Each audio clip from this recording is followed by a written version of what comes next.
We are really aware, it's nationwide, na pababa na po ang enrollment ng medtech. The possibility na maging extinct kami. Wala pa sa 300 ang bilang ng mga estudyante ng medtech kahit pa pagsama-samahin ang populasyon ng 4 na universidad.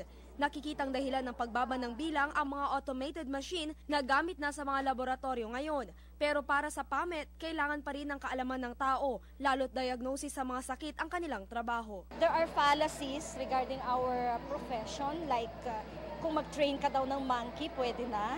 Or the machines are enough already, which I definitely disagree kasi lagi naman in the diagnosis of diseases, very seriously, kailangan pa rin ng human factor.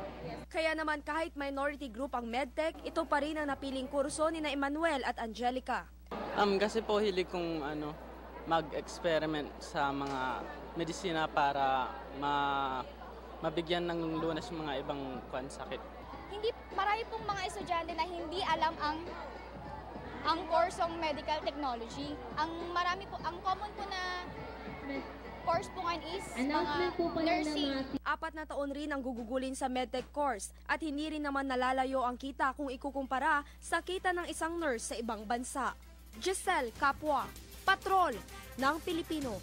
Sa iba pang balita, 7 barangay sa Mataram, Pangasinan ang nabiyayaan ng libreng dental at medical vision sa kanilang